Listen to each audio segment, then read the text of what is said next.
Ross Meyer, thank you so much for being here on the show. Thank you so much for having me. It's an absolute pleasure. Nice. Ross, today we're going to be talking about trust and technology and the many things that come with it. From blockchain to social media to metaverse, everything that's going on, and how do we trust the technology that we use so much on our everyday lives, and it's so embedded in everything that we do. But I want to start with you, and I want, for the benefit of the audience, for you to tell us, what do you do today for a living and how did you get there? Oh, it's a pleasure. So my name is Ross Meyer. I'm the CTO of the Network Contagion Research Institute, which I'm sure we'll talk about more in a minute. I started my career at the Applied Nuclear Physics Group at Lawrence Berkeley National Lab. I have degrees from UC Berkeley in electrical engineering, computer science, and nuclear engineering.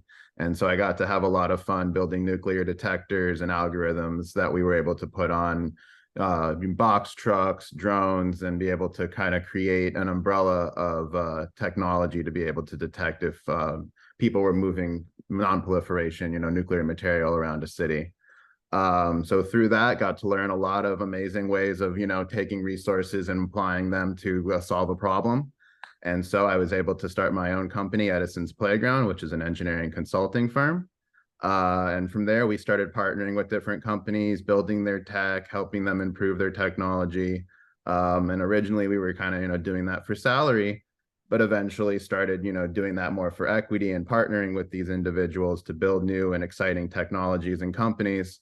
The last before this company was a blockchain ticketing company. Now I work for the Network Contagion Research Institute, doing a lot of incredible, amazing work, and I'm excited to tell you more. That's an amazing story. So you have, if I'm right, 3 different titles of engineering: electrical, computer science, and nuclear. Correct. How much time did that take you? It took an extra semester, so 4.5 years, but a lot of them overlap. So you get to, you cover a lot of ground by the electrical and the computer science overlap a lot. And then, you don't take as many electives, but you throw some nuclear engineering there instead. But do people typically take just 4.5 years, or were you like super fast on completing all of them? It's unusual to be doing that many at the same time. So I would say there was only a couple of us, but of the few of us who were doing it, we were mostly able to accomplish it in the 4.5 year span. So yeah, there's not that many who take down the challenge, but it was a fun challenge to take on. Ross, what is NCRI and who are your customers? The NCRI stands for the Network Contagion Research Institute. And a network contagion is exactly what it sounds like. It's a contagion, is something that spreads, and a network contagion is something that spreads on the internet. So you have these contagions that will be spreading across, social media and other internet platforms. And those are what create what we call cyber social threats.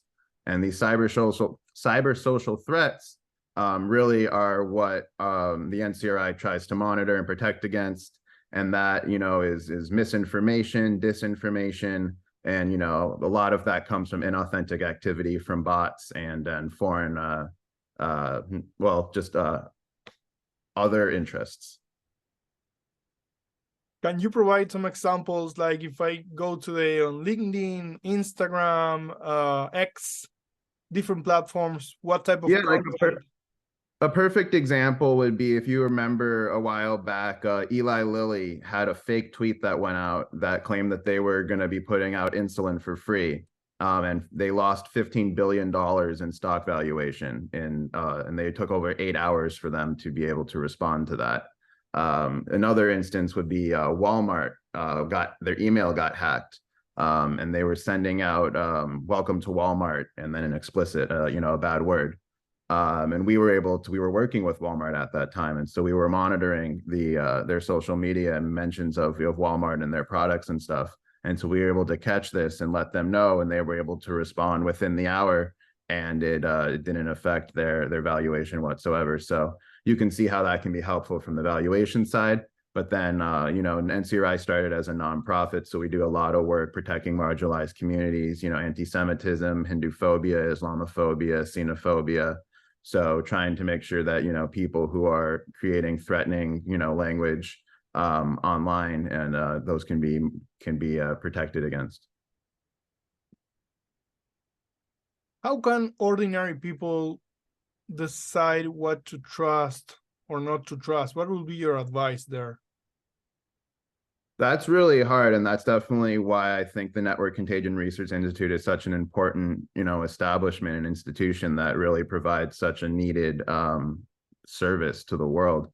I mean, for me personally, I definitely, you have to read, education is key, honestly. If you get one source from one person, who is that source? Is that a certified source? And even today, accredited sources are biased in one direction or another. And so you have to really be able to educate yourself on what makes sense in the world, and be able to kind of, determine. It's a difficult question, honestly, because you don't want to really put every individual up to having to be their own journalist, editor, and stuff. But at the same time, you need to really kind of look at all the sources and determine what really feels like the truth. Because I mean, propaganda is, one of the oldest weapons out there and stuff. And we see, especially in today's news with, the Hamas rocket the rocket that hit the hospital, and, Yep. The IDF came out, and the United States came out and said that it was, from Hamas or from the Islamic Jihad.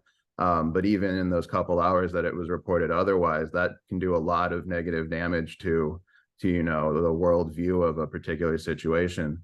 And so you have a lot of these misinformation or disinformation or inauthentic activity that can really shape a lot of people's worldviews. And in today's culture and society, people get an idea and they stick with it as if it was fact, without really taking a lot of time to do a little bit of due diligence, or really, it's more about inflame and enrage than it is to really engage.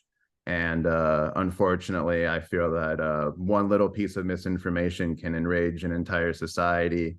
And at that point, it's a lot harder to rewind that than it is to educate initially. Yeah.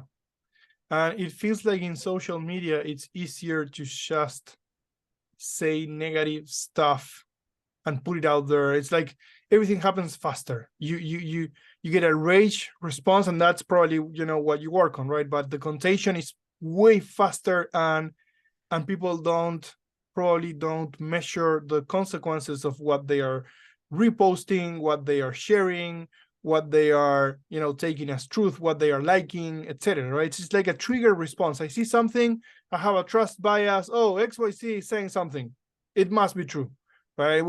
We joke sometimes with our friends. We go like, "Oh, I saw it on the internet, so it must be true." Exactly. I mean, it comes back from, the Facebook dislike. We went from all of a sudden, having real in-depth conversations to just having, snap opinions of things. And now everything is a snap opinion, be it, do I like it or dislike it, or do I hate it or, love it, and yeah, it really, it's no real form of engagement and true discussion anymore, unfortunately. Yeah. Have you ever been disillusioned yourself, or did you trust something that you don't trust anymore? Did you fell in a situation where you're like, oh, I think this is amazing, and then, oh, maybe, Yeah, no, definitely. I mean, I spent 8 years working in the blockchain space. I really thought that blockchain was the future. Give me 1 second, sorry. You want me to just repeat that? You can start again. You can start the question again. Yeah, no, completely. I think, I spent 8 years working in the blockchain space. Really believed in the technology, really believed that we were going to be able to do some incredible things for the future by banking the bankless, by being able to, have trustless, contracts, and being able to really take the. Let me try one more time. Sorry. No worries. No worries. Do you mind asking me the question one more time and I'll lead it in? Yeah. So, Ross, have you ever been disillusioned yourself? Did you trust something that you don't trust anymore today? And what happened, and why do you think this happened? Yeah, no, definitely. I mean, I spent 8 years working in the blockchain space, and I really thought that it was a technology of the future that was going to be able to bring a lot of services to people and a lot of benefits to a lot of the world that were actually, really struggling. And we could really use technology to bring some good to the world. And one of the major aspects of blockchain technology was it was an alternative form of trust. And, instead of having to trust another agency, an institution, a government, you could trust a contract, you could trust the code. And if you could read the code, then you can trust the code. It does exactly what it says it's going to do. The problem with this is that a lot of people couldn't read the code. And so then we started having people that were writing blockchain technology for people who couldn't actually interact with the code. And you had to just trust the people writing the code. And then all of a sudden you had these people who were writing the code who weren't writing the code to do some altruistic good. They were writing the code to make money. Yeah. And, there's nothing wrong with making money. We live in a capitalist society and, that's great. And I think, there's a great aspect of, being able to make money while also being able to give back and do good. But unfortunately, these people were making money to make money, and it started to spiral out of control to the point where you can't actually trust the coders who are making this alternative form of trust. So if you can't trust the people making the code, it's not an alternative form of trust anymore. Right. And for it loses all real value. And you see this firsthand with the FTX scenario and stuff. You went from having someone who claimed to really believe in, altruistic, efforts and really giving back to society and for the better good. And I mean, trial's still out, so it's yet to be seen. But from all indications, it really seems that it was more success over altruism. And I think that unfortunately was maybe the bane of the entire industry. Yeah. What are the biggest risks that you see today? Like, what worries you the most in the environment that we are today?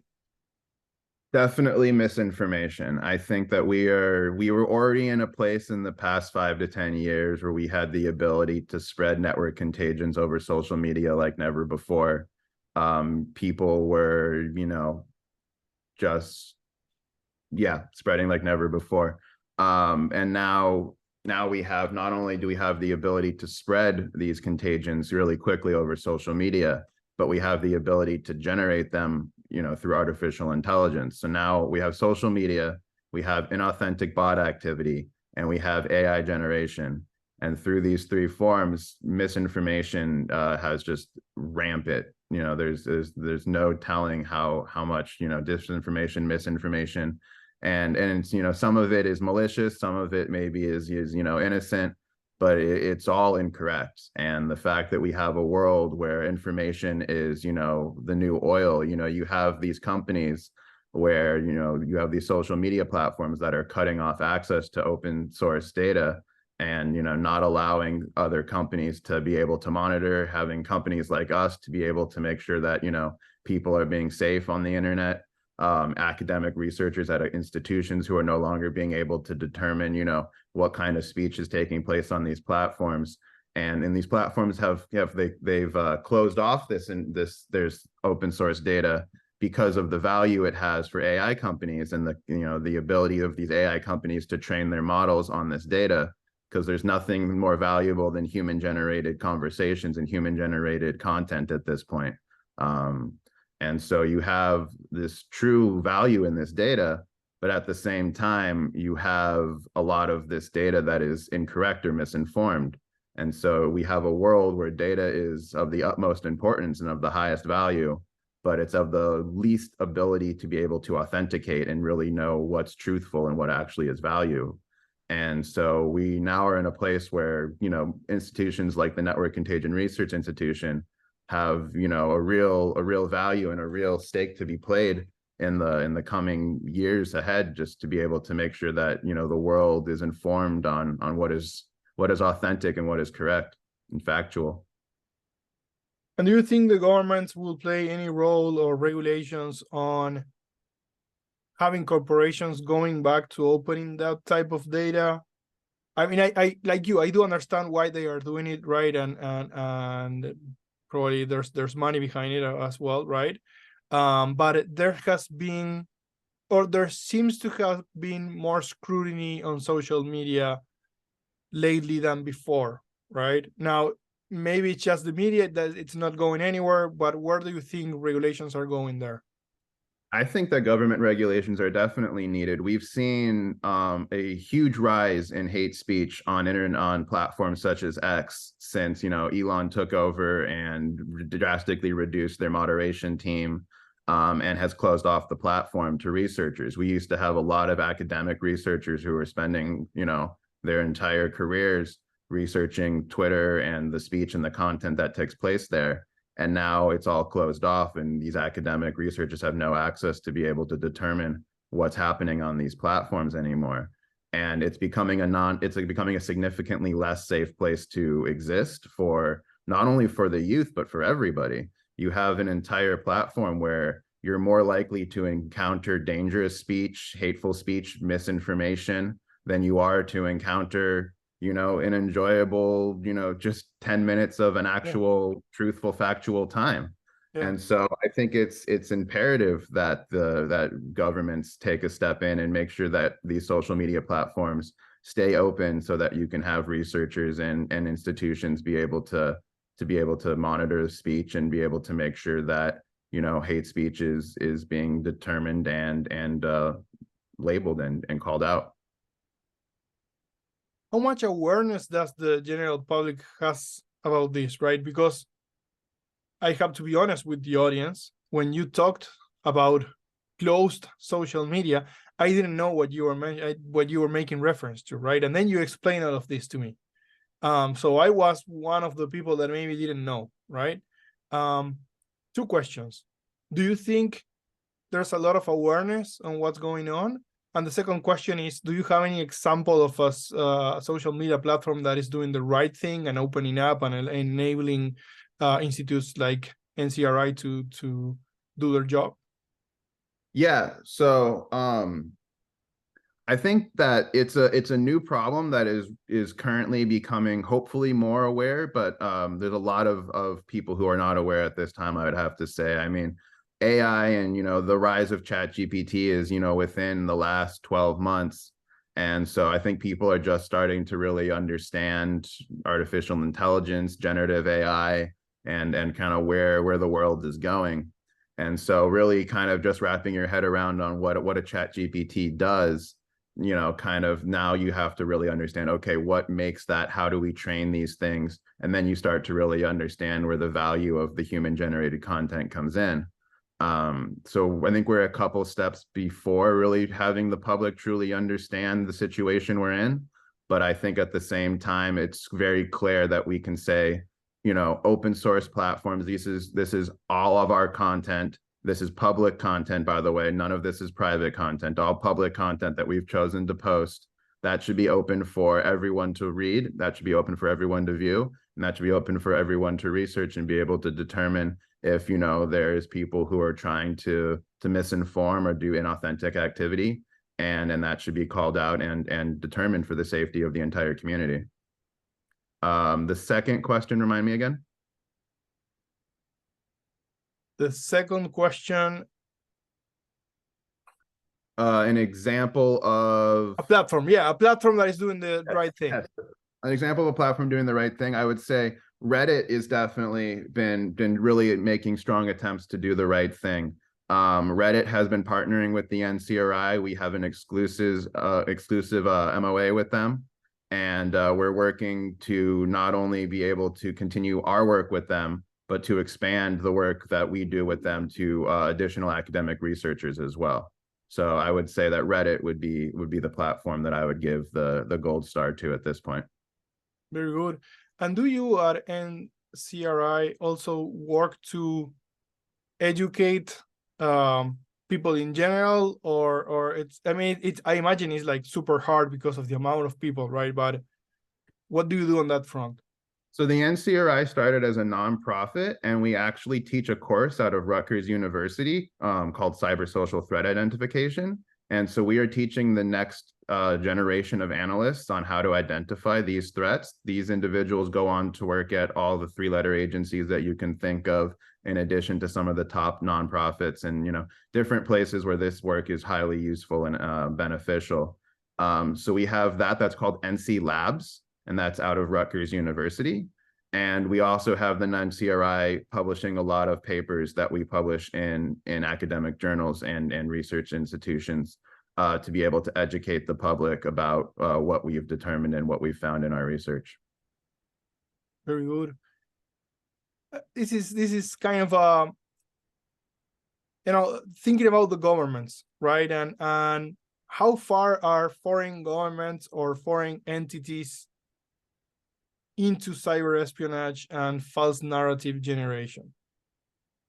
Exceedingly. I don't know if we want to go into any particular details or anything of that nature, but I would say that it is of the highest levels of interest in foreign intelligence operations. And we've seen this countless times. You can, pick an incident, and we've seen a lot of different times where you can determine if there is inauthentic activity, where it's generated from, and not only is it generated within the United States and within North America, but you can find actions that have been generated all around the world. Do you think the future of cyber social threats and false narrative, do you think it involves kind of a battle of the AIs? And what I mean is, you can have an AI create a lot of false narrative. You can also have an AI identify a false narrative, right? You can have agents on both sides. Is there a little bit of that going on? I don't know if I have a good answer for you on that, if I'm honest with you. Yes. And do you think so where I'm trying to go is there's a whole impact of AI on everything that we do, right? And just to give an example, college professors now have to be super aware of who is using ChatGPT to turn in a paper. But there are tools, AI tools, that these professors can use to identify if ChatGPT was used. Those kind, it's super tough. They don't work, unfortunately. I mean, I completely agree that we're in an era where misinformation and this inauthentic activity is only going to be supercharged by artificial intelligence, and we're moving from having our expert analysts be able to identify this to really having to use artificial intelligence to aid our experts, right, and to be able to use a program and a product suite that allows us to quickly identify and to keep up, if not beat, some of this inauthentic activity. Going from having to be able to have an analyst or a group of analysts to identify, using our products, a bot campaign, we can now use artificial intelligence to identify that bot campaign, spark it, alert it to our analysts, and then they can then quickly adjudicate and move to the next steps. Got it. We were talking a little bit about this, but what role do large corporations play in this, right? I guess the answer is sort of some of them allowing you to look at the data, some of them not allowing. What are they doing? I would say, the biggest thing is social media companies closing off their platforms to open source intelligence and open source researchers. It's kind of, the opposite of the government question, if you will. We need these large platforms and these large corporations to allow for the openness for this, OSINT information to be able to be shared and researched, because they're not doing it themselves, unfortunately. They're not hiring the content moderation. They're not, if anything, they continue to reduce their content moderation teams. And we've seen the results, and so we need to be able to get in for that information and have that be continued to be open and available, so that the NCRI and the academic researchers can do their work. Will you ever consider yourself having a role more on the government side? You are on the limit, right? With the NCRI, you do things that benefit the government, etc. But will that be something that will interest you, or you rather stay kind of helping from the private side? If I understand your question correctly, the NCRI partners with governments, as well as private companies as well. So we're a B2G, a business to government, as well as a B2B. So we partner with law enforcement agencies and other, FBI, United Nations, and other partners, to try to create platforms and initiatives to move in the right direction of creating a more safe internet and network environment. Very good. How do you read news? Do you have your preferred news media, different types of news media that you follow? Have you curated a list? And the question I'm trying to ask is, what will be your advice for someone like me? I like reading different newspapers, 3 or 4 that I know have different points of view, right? So I try to keep a balanced view of the world by knowing that, okay, I'm looking at this one more conservative, this one is more liberal, the truth is somewhere in the middle, right? How do you go about it yourself? I think that's a great place to start.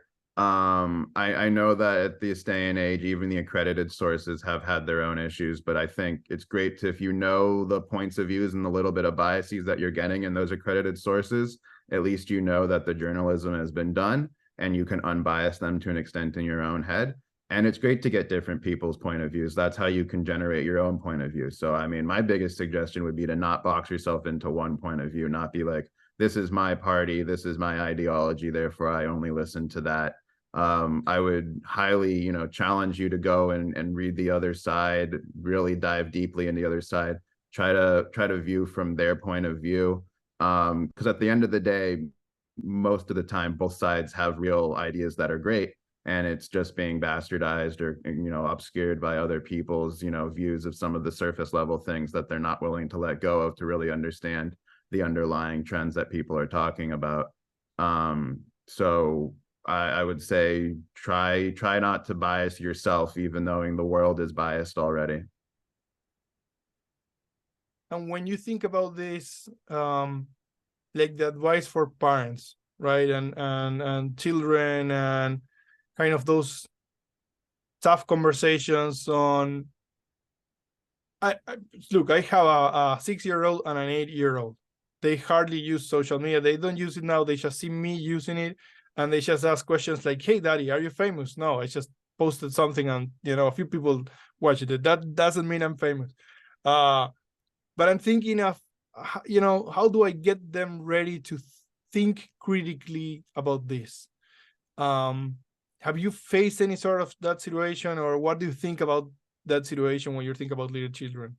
Yeah, no, I mean, it's one of my biggest concerns. I'm not blessed to have children yet, but it's definitely one of my biggest, things that I would imagine is a major challenge in today's world. Highly recommend taking a look at the parental controls that the different social media platforms provide. I think those are key. And just really being aware of what social media is. And I personally avoided social media for much of my life. I only really started re-engaging with it when I started working for the NCRI again.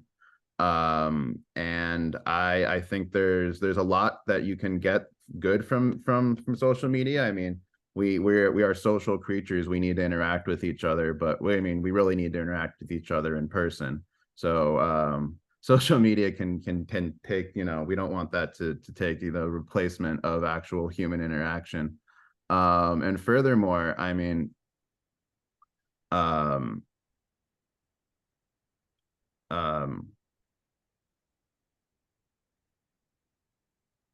was I going to say? Children, social media, Yeah. parental controls, and then using or not using. Oh, what did I say before? That you didn't use it for a while. You didn't use it for a while at NCRI.